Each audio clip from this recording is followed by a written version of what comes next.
What's going on, peasants? Welcome back. This is Woodsman the Peasant. Today we're going to be doing another indie game sampler, which is going to be really great.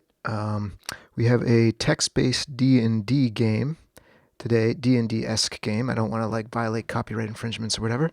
Dice Impact is the developer. And if you're into indie games and gaming and stuff, make sure you hit the subscribe, and we'll be getting more videos out for you. And if you're an indie game dev, make sure you give me a message. My email is woodsmanthebarbarian@gmail.com, and that's the best way to get in hold of me right now. And let's talk a little bit about this game. First, go to their Steam page. Make sure you follow them. It's really hard to make these games, and no one ever sees you. So it's kind of on us. You know, we gotta stop giving money to these megacorps. They're just going to destroy us and keep making these games that are exactly the same, and they're just rehashings of the same thing over and over again.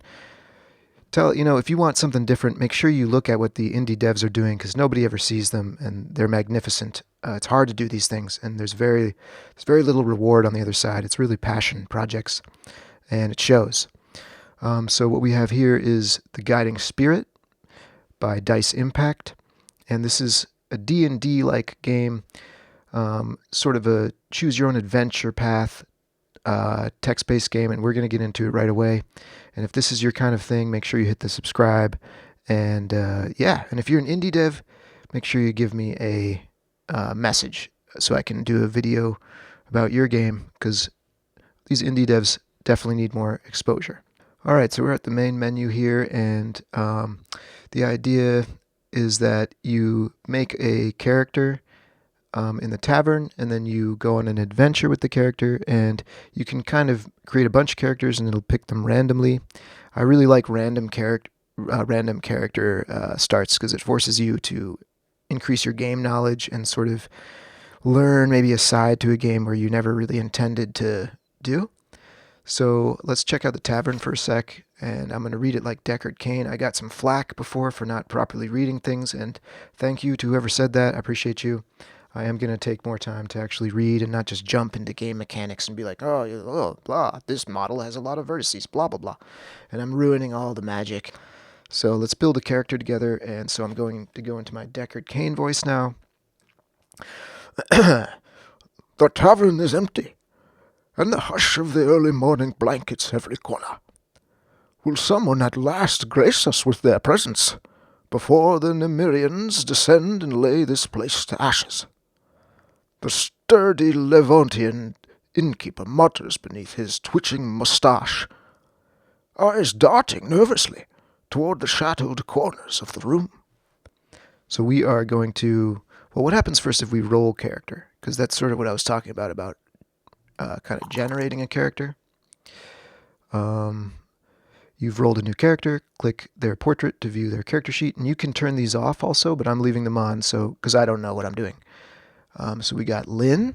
Looks like she's a tiefling or something, maybe like an elf. No.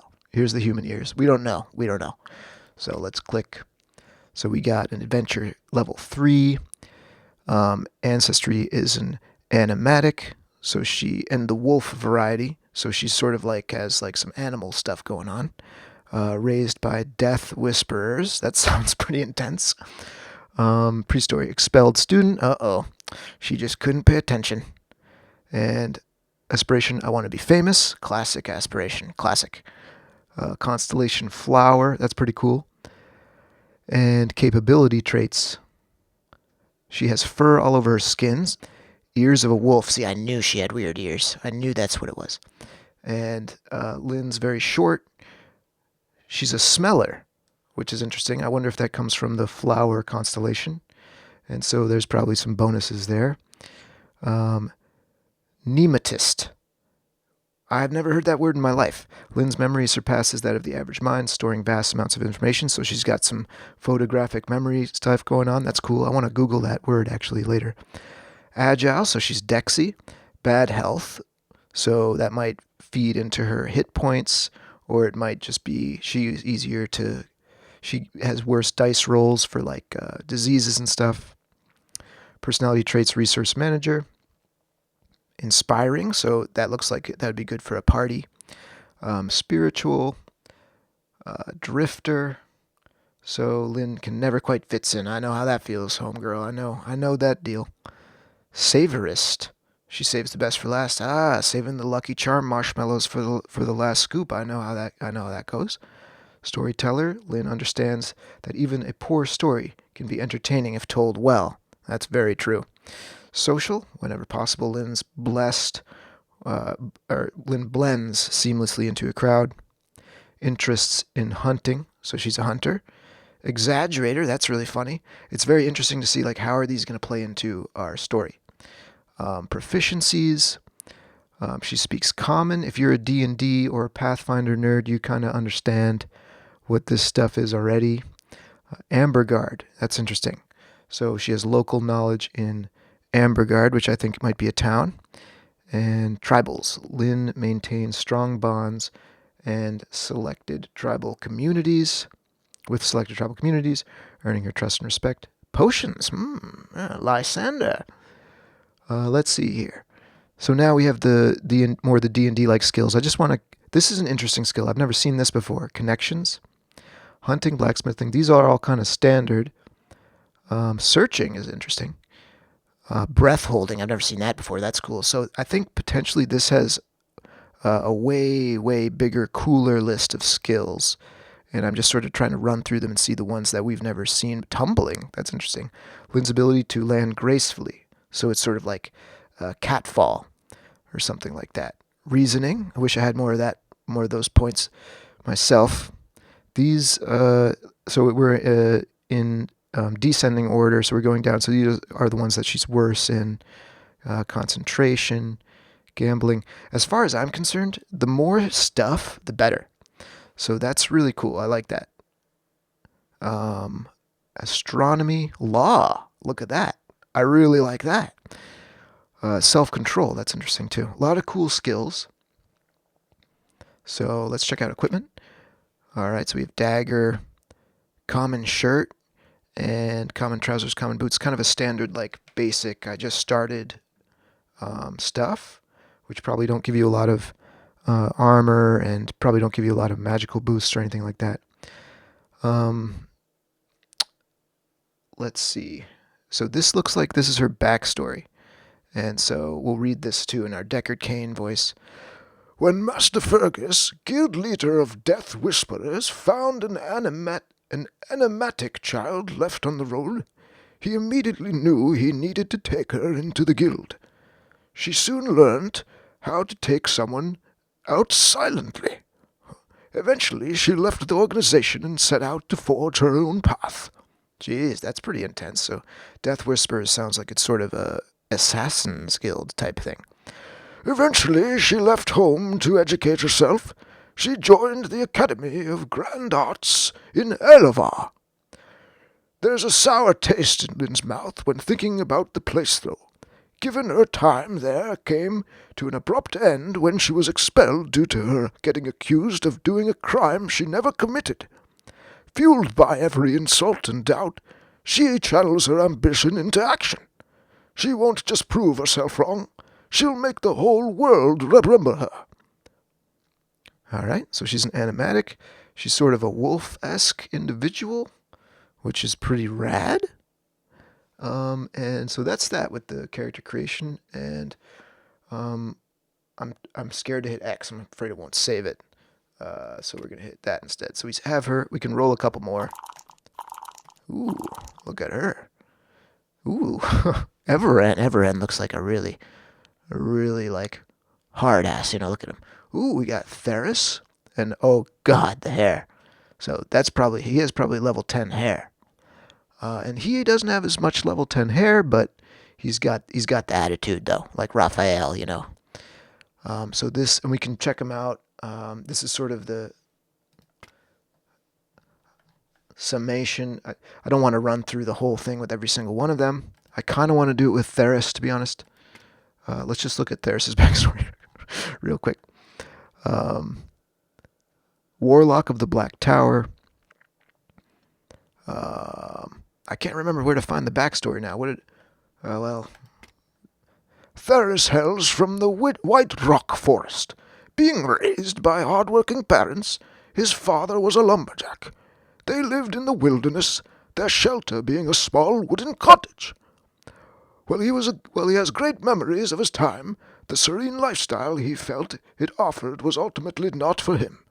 Instead, he went out into the world to try his luck elsewhere. Theris burns with a fierce desire to leave no path untrodden. This is a great word, by the way. Nice job. No glory unclaimed, before death lays its hands upon him. Very good. Polka with white eyes. I'm not sure what a polka is. All right, let's go ahead and get back. So now we have a couple adventures. Let's see if we can just sort of start an adventure. Oh, I wanted to go back. One thing I forgot. Oh, that's the button for the music. Now I see. So that's a little bit ambiguous because this looks like I want to go back. But actually this turns the music on and off. I was hoping for the music would have a slider bar. So just as a tip to the devs, if you want to throw in a slider bar for the music, that would be pretty sweet. We're going to turn the music on, and we're going to turn the desktop volume down a little bit because, after all, I love the sound of my own voice. Let's go ahead and random party. What does that look like if I do that? So it looks like, is this the size of the party? Let's actually just roll a bunch more so we can see more about that. So now, ooh, look at him. Glenn. He's got a bear hat. All right, let's roll a random party again. So it looks like the party is normally going to be 6 by default. I'm not sure what this death bar is. It might be like a measure of the strength of the party. I'm not really sure. So let's actually story difficult. We probably want something easy to start, though. I am more of a fan of just doing things extremely difficult from the get-go. The swords are the up and down one. World is fair, world is dangerous, world is cruel. We'll do world is fair, like a coward. Okay, ooh, this is an interesting new music. Alright, I think maybe I want to get rid of this, right? Your adventure has started. Don't forget you can access the characters you Oh, that's cool. Let's look at that. Okay. Understood. We already looked at that. And C is the way back. Okay, so time for old Deckard. Episode 1. In Captivity. Oh, did we get any of our... Oh, we got Theris. Yes. Down here in the lower left, we got Theri. A low hum pulses through the air, deep and rhythmic. The square cell is cut from ancient Nemerian rock, its once sturdy walls damp and worn with age, but it is the floor that draws the eye. From the center, a bluish goo emanates. There, etched into the stones, is a circle of intricate carving sigils, spiraling outward like a ritual half complete. 6 figures lie around it, unconscious, arranged as if by design, each of them pressed tight to the wall. One by one, they wake. But who they be? Who would they be? The little wizard Theris opens his eyes. Oh, good, we got a short wizard. So Theris is handsome and short. Well, so sorry, ladies. He's not 6'10". He is one of the incarnated souls, short of stature, sharp of ear. That's hilarious. Sharp of ear. That's really good. And grey of skin, like the stone shaped by moonlight. His eyes white and glinting as he wakes. He lifts a hand to his brow, breath shallow, and tries to shake off the dizziness that clings to him like cobwebs since the moment he woke. The second figure in the room, Glenn watches in silence, blue eyes reflecting its soft radiance, long white hair tied behind with practiced care. He nearly jumps as his gaze snaps to the dungeon wall beside his head. A spider, nearly the size of a clenched fist, claws with slow, deliberate steps. Glenn crawls further from the creature, trying his best to assess his surroundings. Glenn's motivation changed from 40-45, scared of the spider. Boy, I know how that feels, buddy. Spiders are horrifying. Okay, so then there's Vika. She has descended from the ancient bloodline of the birds. A sharp, graceful beak marks her visage. Her body is dressed in vivid feathers. The worry of her well-being combined with a glimpse of curiosity weighs on her chest as she casts a slow glance around the room. Should find out where I am. There might be some relics hidden here. She wonders. Ooh, Osray. Osray flips open his eyes as forth. The agile bronze-skinned figure has yellow eyes and medium-sized black hair. He furrows his brow as his gaze sweeps the unfamiliar room. Oh my, how far have I walked this time? He lets out a tired sigh. The fifth prisoner, Scourge. I'm going to say Scourge. Scourge, Frank, stands out in the interesting way. This bald obsidian-skinned creature has horns on his head, yellow, willowy eyes. He stammers, eyes wide with disbelief. Well, what's going on? How did I end up here? I'm not going to remember all these accents.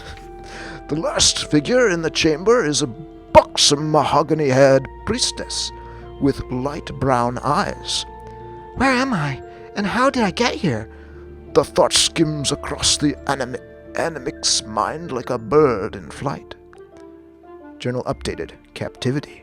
So I like that. I like that a lot. That was fun. Okay. Oi! Listen up, all of yous.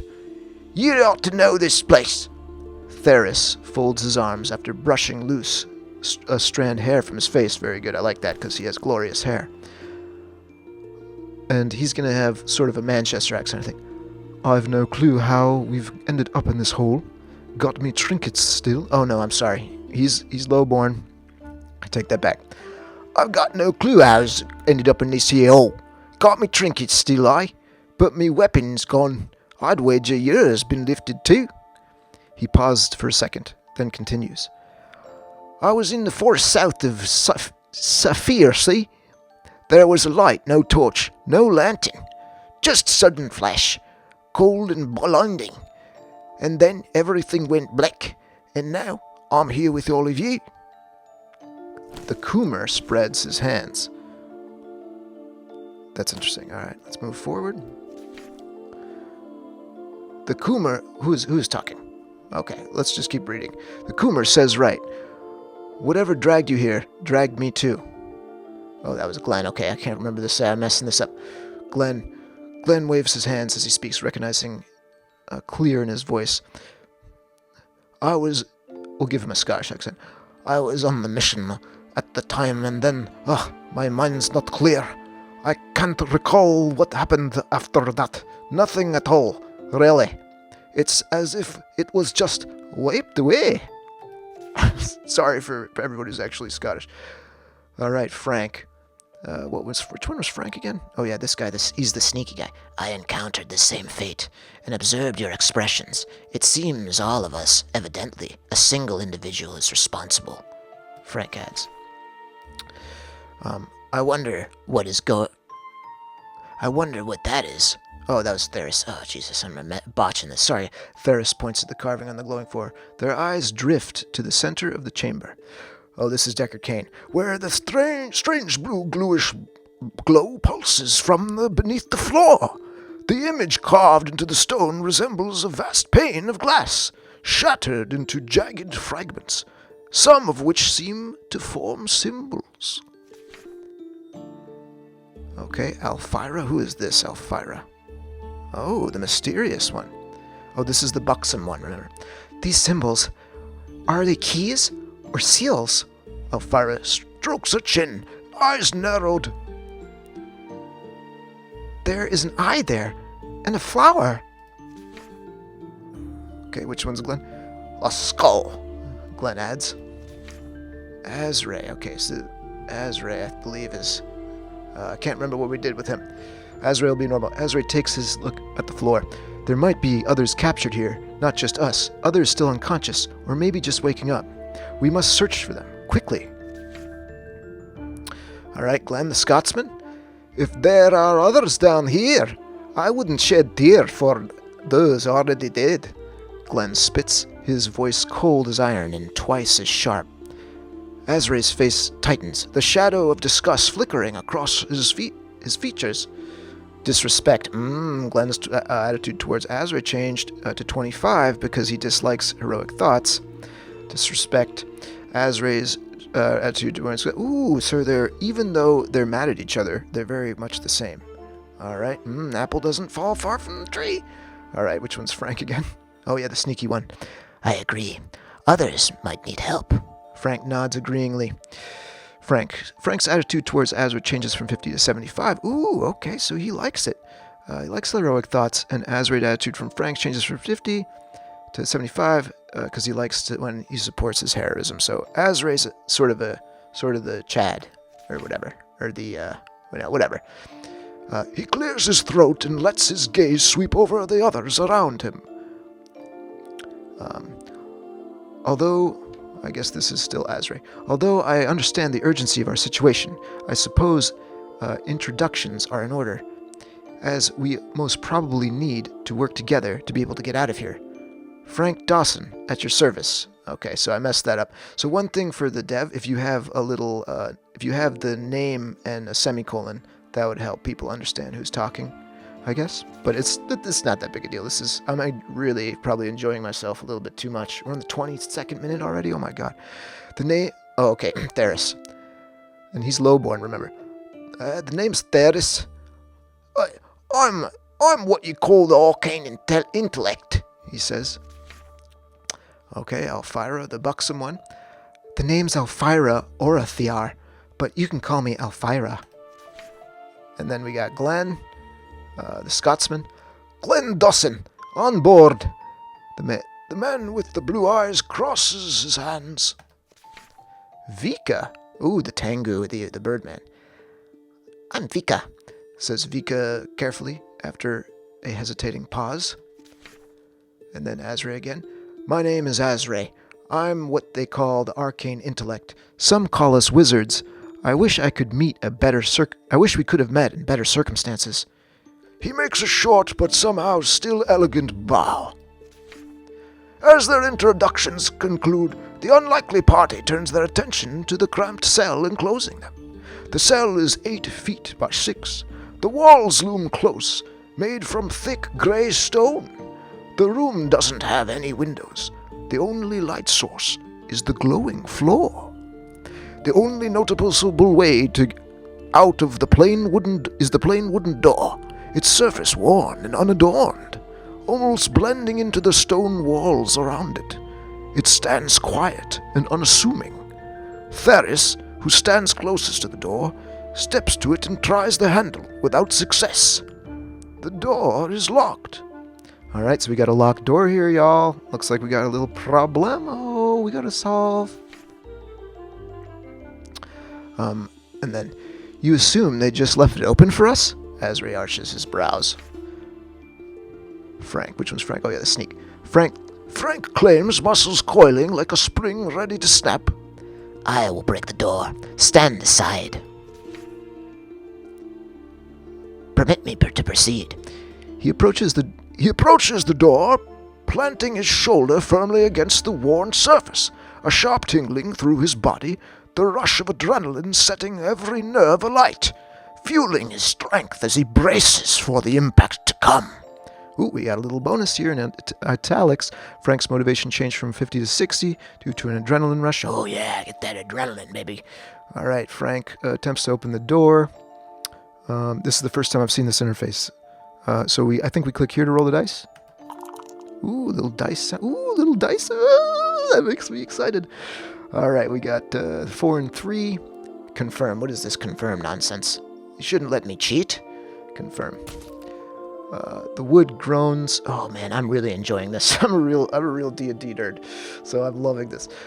The wood groans and splinters. Shards fly as the heavy door buckles. Journal update. Locked door. Frank's motivation changes from 60 to 70 after bashing the door. Frank's melee attack skill increases from 30 to 31. Very good, Frank. All right, let's continue.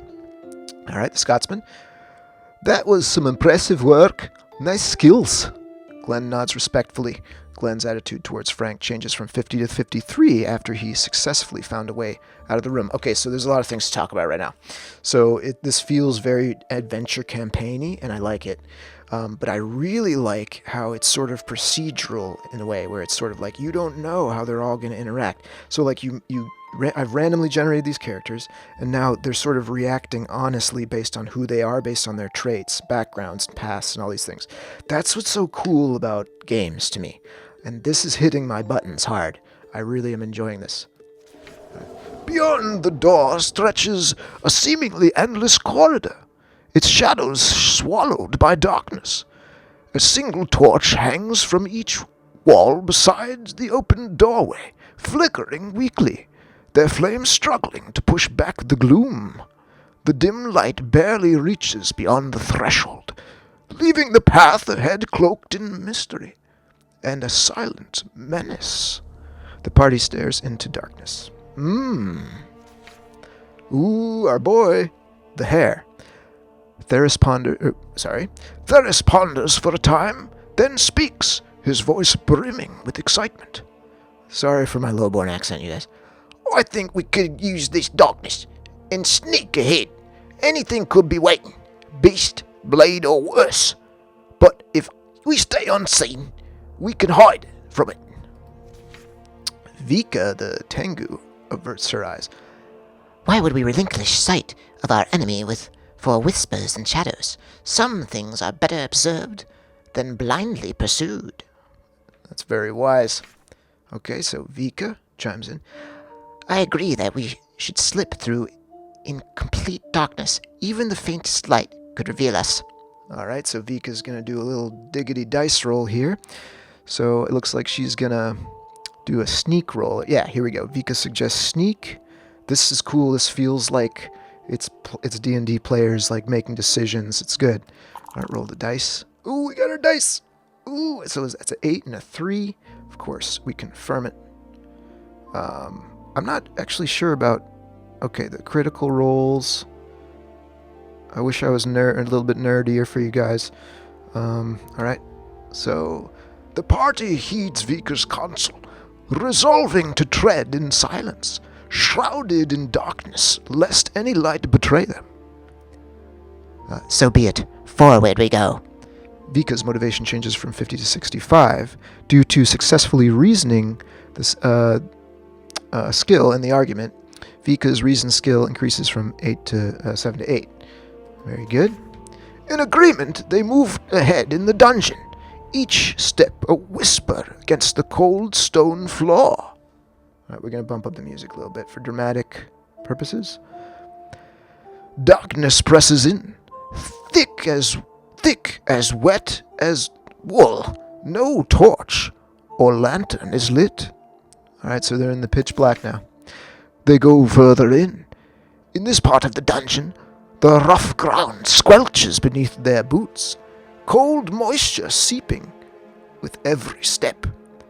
After a few paces, the passage opens up into a yawning crossroad, twin corridors branching left and right. Okay, so Frank is the sneak. Frank hears the noise first. Growlers.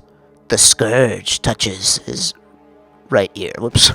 Sounds comes from the right path. All right, so they're at a fork in the road. From the right, looks like there's crawlers. I don't know what crawlers are, but they sound like they're not good.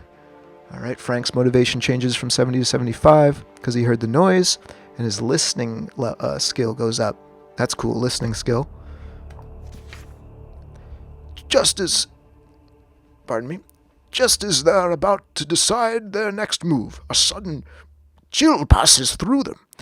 The spirit has lingered around since they woke up, suddenly feels majestic, empowered, ready to take control of them. How it should use its influence. To what direction it should push them. Do they split up, or do they go together? So I think this is me. Oh, look here, over on the right. So I'm the spirit, and I sort of am guiding them, but they're sort of put in the position, and they're doing what they're doing. Kind of reminds me of kind of like Kotar, or like sort of like Knights of the Old Republic, where you sort of like, I think you could control everybody, but it was more like put them in and then see what happens. I don't know if I remember that correctly. Let's go right. You know what? Let's go left because there's crawlers. Well, should we fight the crawlers? Yeah, let's fight the crawlers. We go right. I keep getting the X. It's not the X. All right, so you pick and then you hit continue. I think is how we do. Uh-oh. All right, I'm messing it up here. Maybe I messed it up. The X button.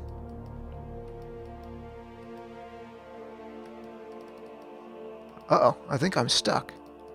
Here, I'll click at literally every single place I can click. I know that it's just a button that I don't see. Where is it? I know that all of you guys see it. You're like, just click the button. What's wrong with you? Oh, maybe I click one of these guys. Oh, maybe that's what that blurb was. All right, so we'll use Vika the Sneak. Oh, okay, so that's what it was. So it was trying to tell me what to do, and I just wasn't reading it. But what would be cool is if they blinked these. Like if you had like sort of a kind of aura emanating off the characters, that would help the player understand. Because that was a little bit confusing, but It wasn't that confusing. It's fine. all right, let's move. Well, so we can select multiple ones. Can we unselect them? Yes, with this X button we can unselect them, looks like. Let's get the Vika and the Scotsman. All right, can we just go forward with them? Oh no, I think we must have to click all of them then, I guess. Okay. Shall we go? Azra inquires. The group takes the right route.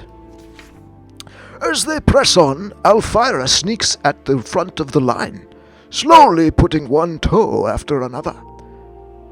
Okay, so this one is the buxom one. Shh, darling, let's keep this between us and the dark. She remembers the time she tried sneaking out of Gelowin's chamber. Ooh, boy. Never before had she moved so slowly, so carefully, as if every step might give her away. So it looks like Gelowin was Maybe like a one-night stand, and she was like, oh boy, I gotta get out of here before he wakes up. Now that I see him when I'm more sober-minded. All right, so we got a sneak. We're going to roll. 0 and 4. Critical fail. And who did that again? I think that was... What's his name? I can't remember the other guy. Okay, continue. Probably said right here, and I didn't notice. All right, Elvira lapses. It makes a small but noticeable noise. Probably walking... Oh, right, it was Elvira because she was talking. That makes sense. All right, so she got a sneak skill, but she does accidentally make a noise. They're all in creep mode down here. You can see that. Creep mode, creep mode, creep mode, creep mode.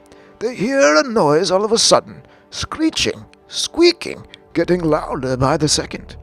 Many tiny glowing eyes appear in the dark. Rats. Uh-oh, Spaghetti-O. It's time for a rat battle. So this is classic. Wake up in the dungeon, you fight a rat. I think we all know I think we all get it. All right. Stay together. They hunt in packs. Guard against the bite. Vika tells the others. They fear bright light and loud noise, at least up to a point. The animatic shakes herself as if trying to cast off an old memory. I never thought I would see crawlers again. These creatures settle into dungeons for weeks at a time, stripping it clean before moving on. Though they're voracious meat-eaters, there is one thing they crave even more, the gleam of gemstones and diamonds. Their minds seem captivated by shimmer and a reflection of precious stones. All right, so we got some greedy rats. The party gathers, boots stomping the ground and voices rising, all to send a clear message. They are not lunch, but a threat. All right, so we got sort of an intimidation check coming up here. Let's roll them. All right, deuces. And we got a fail. Looks like so. This circle is what it takes to succeed, and probably critical succeed is probably even on this interface, but I don't understand it because I'm not my nerd. My nerd points are only level 5. Once I'm level 7, I'll understand it. All right, and we got deuce deuce plus 46, 68 falls beneath 80. I like that. I like the transparency. So we fail. The rats don't seem intimidated by their efforts. No, hard to intimidate a rat. Even, I'm sure we all know how that goes. The beasts surge forward, quickly getting within reach, eyes gleaming in the dark, claws and teeth ready to snap. Like a signal is given, they leap. Alrighty. Alright, you guys, so we got the encounter music playing now. Things are spicing up. We're going to do at least one battle to see what that's like. And I don't want this video to go an entire hour, but I really actually sort of do want to make 100 videos where I just mash up these characters and make a bunch of weird accents and stuff. I love that stuff. So this game's so great because it's like a story generator, you see? And the story's different every time. So if you like that kind of thing, this is you. So I'm thinking like RimWorld is an example of like a game that sort of hits that button, like a story generator, and you have a character mashup. All right, let's begin the fight. Ooh, ha, hoo, ha. The music is great, by the way. I love all of the music that I've heard. I gotta turn it down a little bit. As I'm looking at the bars, it's gonna overwhelm the voice. All right. Ooh, Elvira. Elvira brings her foot down, aiming to crush the scurrying rat beneath with a fierce stomp. Destiny awaits. All right, we're gonna roll those diggities. Bring that down even more. Ooh, we got an achievement. There's an achievement. And for those of you, well, I don't want to get too distracted. Critical success. Oh, bada bing, bada boom. Oh, man. All right, so we got a critical success. That's good. Confirm. She manages to stumble on a lot of rats. Yes! Okay, so Elvira's motivation changes from 50 to 55 after stomping on some of these rats. Elvira's melee attack skill goes up to 11. Ooh, old Theory. I gotta turn down. I could barely hear. All right, old Theory wants to roll the diggities. And he gets a, 8. So we got 128. And the success was 80, so we crossed that, so we succeeded. Acid sprays from Theris's finger towards the rats. Some of them drop dead with wherever he hits them. So Theris' motivation changes by 15 for killing the rats, and his spellcasting skills go up. Nice job, Theory. He raises his fist in the air. We defeated our enemy. The party's motivation increases by 10 due to good teamwork. Yeah, teamwork makes that dream work, baby. Okay. Once the rats are all gone, the party presses onward, grateful to be alive. After some walking, they come to another open space lit by a torch. They see a corpse, presumably one of the rodents were feasted on. Nothing of value they find around the body. It had begun to rot, though it was likely there just for a few days. But who might it have been? All right. We got a weird little corpsonista. And then Azray. Not much of him left. The rats ate him clean. Azray mutters, giving the body a nudge with his boot. Okay, you got little pictures here. Looks like there's a little corpsonista here. Very good. The way the body lies suddenly triggers a memory of Frank. The tragedy that claimed half of his group a year ago. He recalls the screams, the chaos, and how one by one his companions fell, their bodies scattered across the blood-soaked ground. And the Blavakian, whom he had seen after those events frozen in his own blood, lying lifeless, just like this one. Okay, Frank motivation changes from 85 to 75 because he's remembering his trauma. And you know how that goes. See, there is actually an aura here on Frank, this little like oil mark. So they could use that and they could alpha in and out. That would be a little helpful to so we can sort of unconsciously, I don't know, take it what you will. all right. Elvira offers a quiet prayer to Egama over the fallen body. All right, very good. She offers a prayer, puts some tobacco on the ground for the gods. Vika, the Tengu bird individual, We should keep moving. she says. Theris raises his hand and draws some strange-looking signs in the air right before himself. The dead man suddenly wakes up. His eyes are lifeless. His mouth twitches. A zombie. Azre recoils upon seeing the disgusting creature. Evil power. Do you really think that's a good idea? Uh-oh, a little disrespect. They dissed him. So, Azre doesn't like that Theris brought the zombie back to life, sort of like a necromancy thing. Everybody always blames the necromancer. You know what I mean? They're just trying to live. Anyway, I've been going on with this for a while. so I think you get the gist of what this game is. I kind of just want to do this all day, to be honest. But this was supposed to be a sampler, and I've already gone over, I think, the 45-minute mark. So I think we're going to call it there on that. As far as all that goes, thank you guys so much for checking this out. This is a really cool game. If you're into D&D, and it seems like it's almost a sort of like a simulator for like someone who wants to control a party and doesn't just want to like sort of be one character.